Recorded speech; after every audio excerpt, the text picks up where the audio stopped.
Welcome to the Open to Hope Show. I'm your host, Dr. Heidi Horsley, and I'm here today with my co-host, Alan Pedersen.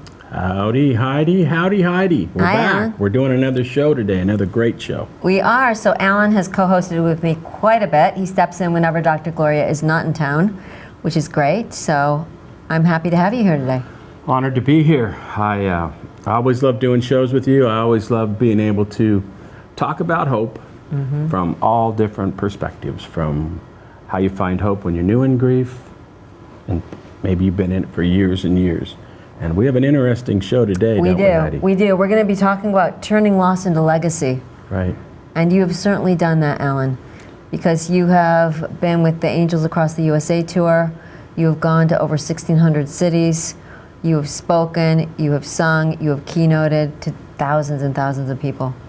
It's been an honor. You know, I'm just happy that people like you early in my journey, you know, kind of led me in the direction of healing beginning with helping, and that what I would do might be different than what you would do, but to encourage me to look at what is it that I could give, what is it that I could do, what are the things that would bring me fulfillment in grief and loss, to honor my daughter Ashley and to build a legacy.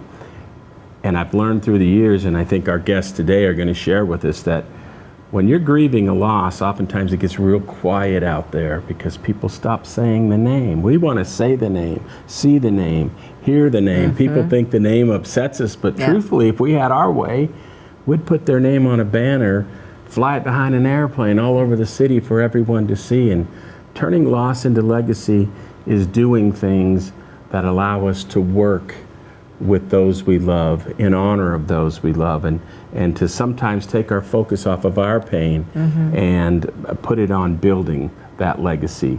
And I know you don't ever talk on yourself much and brag on yourself much, but what your family has done with Open to Hope Foundation is to take Scott's memory and to take your collective grieving and build something that provides resources for the world. What has it been like being a part of Open to Hope, and to see it go from an internet radio show to here we're doing television shows in New York City? Well, we've been doing it for 20 years, Open to Hope, but our guests are what make us who we are today. I mean, we have 7 million people visiting us, and it's because of our guests, it's because of the people like who we're going to have on today, that are talking about how they found hope, how they got themselves back up after the worst loss that they could ever imagine. Right. So it's been amazing, and you know, my brother is my guiding light. I mean, he died at 17 along with my cousin. They died together in a car accident, as you know. And my dad was very involved with starting this foundation 20 years ago. He died in 2020, and so now he is part of that guiding light. That's exactly right. So that's awesome. So this is a great subject, and as always, you've lined up terrific guests for us to have today. Yes, I'm excited that we are going to talk with them. So we're going to talk today about, like you said, turning loss into legacy, which we have done and which our guests have done. And I am going to start right here with Kelli, 'cause she's right next to us. So Kelli Holst is the founder of Waylyn's Heart, an organization she started in memory of her 17-year-old son, Waylyn, who died in a car accident. Kelli sponsors online informative workshops to help those new in grief to have access to helpful information.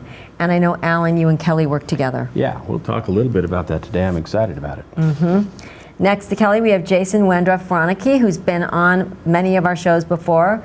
And he is a somatic grief therapist with a master's degree from Columbia University in psychology. Jason presents workshops for the Compassionate Friends conferences. He also was keynoted there.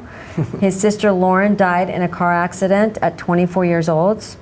Jason started SIBS Online, a weekly peer support group for bereaved siblings, and is featured in the book Faces of Grief. So welcome, Jason. Thank you for having me. And next to Jason is Kate Mollison. Kate Mollison. She is a certified grief coach and the founder and CEO of On Tuesdays We Wear Black. I love that name, I've got to tell you. Yeah. It's wonderful. Which she started after her husband died of medical negligence. At the time, Kate was left a young widow at 32 years old. That's right. With small children, 2 small children, right? Yeah, my daughter was 19 months old. Wow. Wow. That's really hard. Next to Kate, Kate is also the host of the National Grief Awareness Professional Development Conference and is featured also in the book Faces of Grief. So welcome, Kate. Thanks. Thank you. And then next to Kate is Jordon Ferber. Hello there. He's in the house. As y'all know, Jordan's been on the show many times. He is a New York City comedian and a public speaker who presents workshops and facilitates sibling support groups for the Compassionate Friends. He is also keynoted for the Compassionate Friends. I have to say, Jordon and Jason were phenomenal keynotes. Jordan's brother Russell was killed in a car accident at 21 years old, and Jordon hosts the podcast Where's the Grief? He and his family have founded the Russell Ferber Foundation. Yeah. Welcome back, Jordon. Thank you. Okay, Alan, so how are we going to start today? Well, I think let's just kind of throw it out there. We talked a little bit about what people do, but what I love about this collection of guests is all of the people you know and all of the things that they do. And what I want to get into is just kind of that philosophy. Grieving is doing, and turning loss into legacy includes doing. Yeah. And so I'll start on the end with Jordon, if you don't mind. Let's delve into a little bit to what you do in honor of Russell. Yeah. And maybe then we have a little expansive time. Talk a little bit about why you do it and your family does it and what it does for you. But let's let people know exactly what you do. So my brother Russell, he was 21. He was just a couple months shy of graduating from the Culinary Institute of America with a degree in the pastry program. And we wanted to do something to keep his legacy going. I think it was important, and it was a huge turning point, I think, for us as a family in putting that together, of starting the foundation, because it allowed us to start talking about Russell in ways where his death wasn't the end of the story. It was sort of like the beginning of a new one, and it was, you know, gave us ways to talk about Russell that wasn't weird or sad all the time. So we started this foundation. We have a full 2-year scholarship in Russell's name at the Culinary Institute through another nonprofit called CCAP, which is provides merit-based scholarships. These kids from inner city high schools compete for the various different scholarships that they provide. We've put 10 kids through that program so far. And we have an endowed scholarship directly at CIA as well that just became self-sustaining, which is pretty great. So we have 2 scholars from that. And just this past May, we were given the opportunity to rename the Learning Commons at the Culinary Institute after Russell. So that we just had the unveiling ceremony there in May.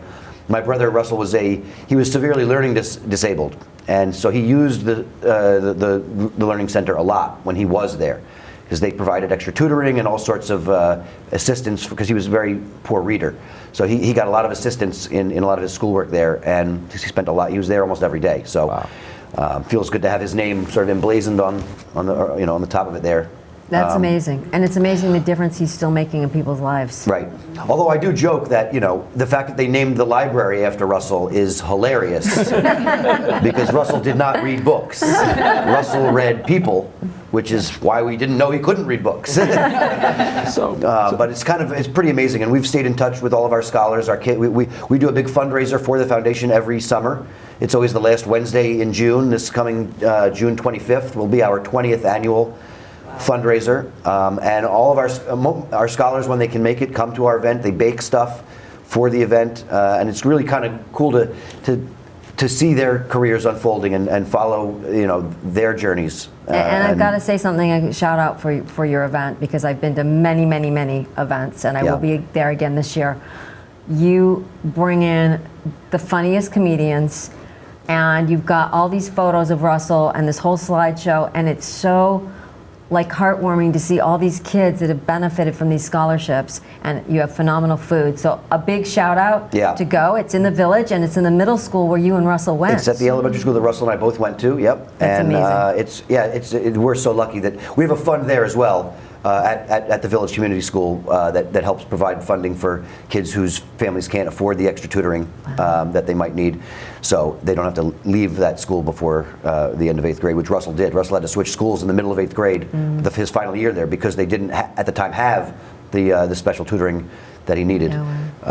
So we're very lucky that we get to use their auditorium every year. It's such an amazing space, and it's a very grassroots event. I feel like I've been to a lot of events as well that are, feel a bit more corporate or a little bit more professionally put together. I like the fact that we put it together with all of our people, all of our friends and family and people who donate their time and talents to be able to pull it off. And you have some amazing talent. And I get some of the best comedians in New York to You come do. perform as well, so that's always fun. That's awesome. Kate, talk to us a little bit about your loss and what you do today to turn that loss into legacy. I love that you asked that question, because I get to go to work every day and talk about the love of my life. Like, what a better job to have. I bring his love for me and his love for life, his zest for life, and I bring that into the world. And I get to talk about Craig as my job. So it's a matter of alchemizing my grief and taking it from that negative experience that's like being waterboarded with gasoline, and then being able to put your feet on the ground and catch your breath again. And you get that big breath in your lungs, you feel that oxygen, and you're revitalized. So we take our pain and we take our experience and we turn it into something that can be nurtured and tended and grown, because we alchemize our loss. Do you, what I find in common with what Jordon just told us as well is it gives that love a place to go. It keeps that love in motion. And how key is that, do you think, for your healing process? It's paramount. I was widowed at 32. It was peak of COVID, not COVID related. I feel like I have to, because of the times of COVID. But it was 2 days before Thanksgiving, the day before his birthday, and gone. Wow. In an instant. And because of COVID parameters, I couldn't be with him. I hadn't seen him physically in 5 days. I was with him for 10 minutes before they called it. So having that closure, having that capacity to drive my grief, so to speak, and to take ownership of it, really was most important in my grief healing. Because if I didn't have that, I would have driven the bus right off a cliff. Right. Jason, we've worked with grief and loss for a long time, and one of the most common questions I think we hear from people is, what do I do?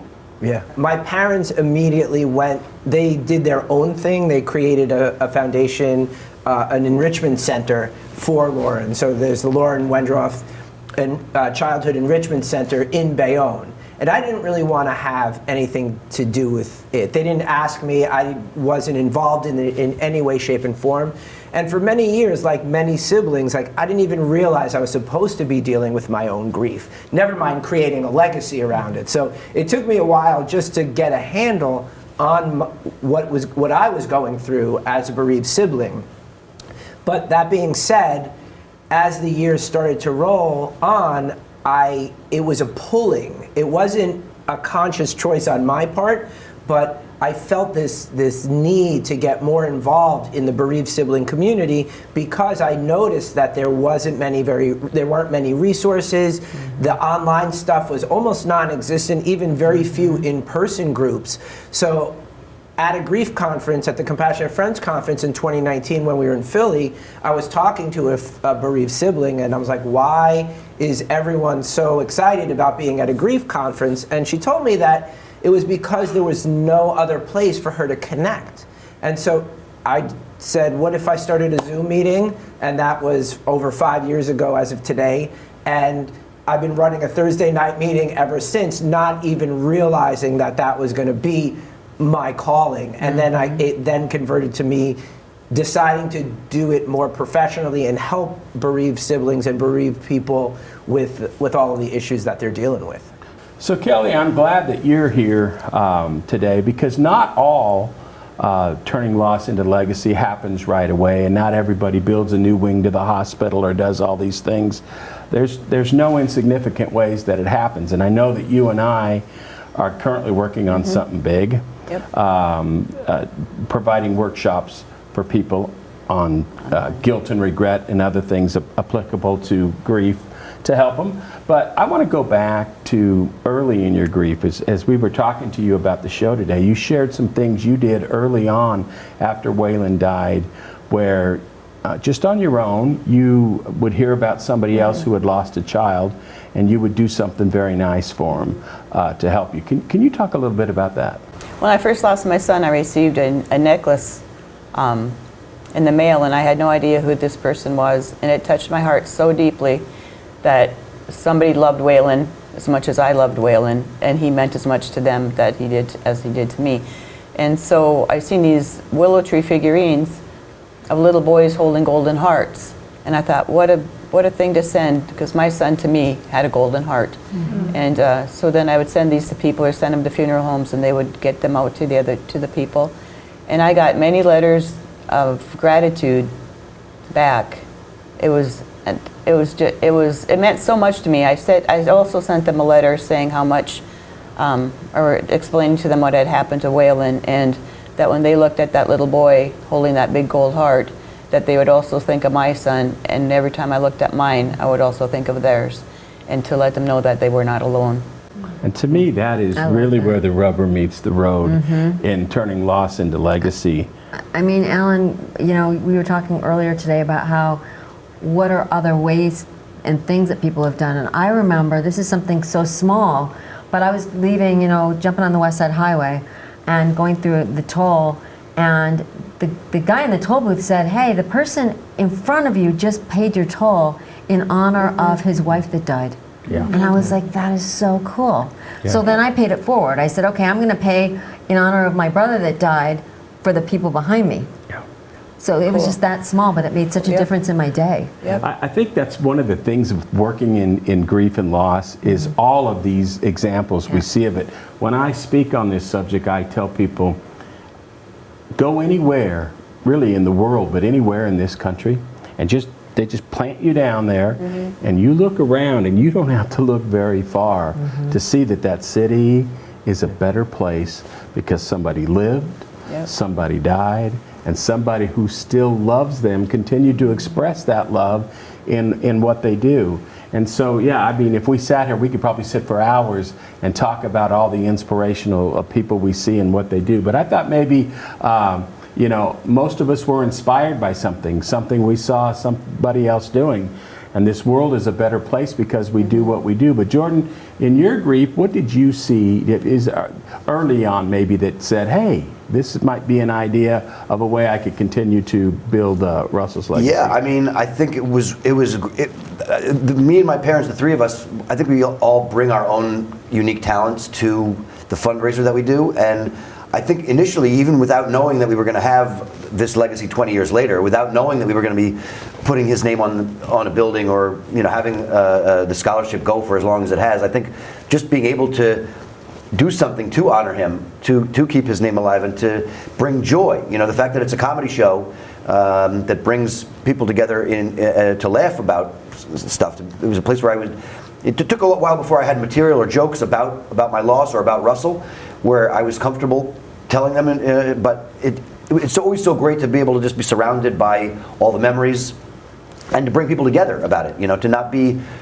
alone in our grief. And I think that was really one of the main things, is that it was, a lot of Russell's friends and people that knew him that also missed him were able to come and express themselves and be a part of that. And we got to introduce Russell to so many new people that we had met, since his passing, and introduce his energy to people and show people, because Russell lived more in 21 years than most people live in a lifetime. So it's exciting to be able to tell some of those stories that still seem somewhat fantastical at this point. What do you think your grief journey would have been like had you not had this foundation and this work? Oh yeah, I mean, I can't even imagine. I don't know what my life would look like if we hadn't done that. Like I said earlier, I think it was a real turning point in being able to talk about Russell in a way that wasn't weird or sad or focused on the death. It was really focused on his life and making sure that we were able to provide things for younger kids that were trying to follow a similar path. I think it really just made sense in a lot of ways, and normalizing the way that we talked about Russell and sort of continuing our relationship with him in a way. It's an interesting sort of weird thing. I think that it's hard to figure out how you talk about it, but it is definitely like the ways that I continue my relationship with him and I keep him in my life are also the ways that I bring people into the circle. It's sort of I think it's, like I said, it's refreshing when you're authentic with people and you're able to be open about what your struggles are while also maintaining the joy that you had for knowing that person, for having that person in your life. And Kate, is there something that inspired you to do what you're doing, or somebody's story you want to share? Or what really led you into? Well, I always say that grief is just the leftover love that I never got to give Craig while he was alive. And I take that every day. I get up every day and I live life how he saw me. He told me, "You're the bravest, strongest person I know." And what I didn't realize is he told me that because one day I'd have to become that person. And to be able to rely on that voice in the back of his head, like that guiding light, that momentum that continues to drive me forward. I wake up every day and I go, I'm gonna make Craig proud. If I can change one person's life by just giving them information or creating support, then his death was not in vain. Right. It is about continuing on that compassion that I so needed in the early days. And one of my favorite, I hate to use that word in association with grief, that feels weird, right? But one of my favorite experiences was, at the time, a neighbor, I had called them to ask them to pick my son up off the school bus because I was still dealing with everything. And she didn't answer the phone right away, so I called her back, what I like to call a Batman call. You know, when you call, hang up, call, hang up, call, hang up until they pick up. And I Batman called her, and she was like, I'm in a meeting, what? And all I could get out was, Craig died. Within the hour, she was at my house. She had plastic silverware, plastic cups, plastic plates, 2 large pizzas, a case of water. She was just there. Wow. And we weren't even friends. This was a neighbor who I'd maybe interacted with a handful of times. But all she needed to hear was that there was this tragedy for her to just put everything down and be a human. So I, in my business, in my life, in my grief education, try to use Craig's kindness and Craig's empathy and Craig's legacy as a platform to promote just genuine human connection. Grief is supported in community, but it is the one thing that we are so isolated in. It is in diametric opposition of the human condition. So how do we bring everyone back together? By co-commiserating and by talking about it and normalizing it. And Craig's legacy is so much bigger than me and so much bigger than him. I'm working on legislative change inspired by him. I'm working on the grief conference that I host. We're part of this book project. Like, it's about getting it out there and making people not feel alone. So probably an obvious answer, what would your grief journey look like and your life look like without this work? I'd be dead, plain and simple. You know, I said it earlier, I died that day, very emotionally. Broken heart syndrome. Yeah. It's a real thing. Because it was such an eruption of my total sense of self that it was quite literally burning my life to the ground. And having the capacity to sift through the embers and find the shiny parts, find the love, find the legacy, find the compassion, find the strength that he so instilled in me every day in our marriage. And I think that's the important thing, Heidi, that working and making your life, building a legacy for those you love who have died, gives us a life. Gives us purpose. Absolutely. Do you agree with that, Jason? A life that we never wanted maybe or thought we'd have, but it does give us a life. 100%. And I also think it's more than just the love that's in place, it's also the anger and the frustration and the sadness. It all gets channeled. And it's not just the love, it's all of it. Because, you know, grief can be so overwhelming, especially if you've got all of this other stuff going on. And for me, like, I couldn't keep it inside anymore. Like, I tried to deal with it myself without community, without resources, but I couldn't believe how much I started to grow and expand once I started to share my story with people and make the grief integrated in with all of who I am. And yes, it absolutely adds the fuel to that, you know, to getting that message out there. Waylyn's Heart. People can find us on Facebook soon and connect with that. But can you talk a little bit about the things you're doing, how people can contact you if they want more information on the things that you are doing? Sure. The best way is on my website, www.somaticgriefTherapy.com.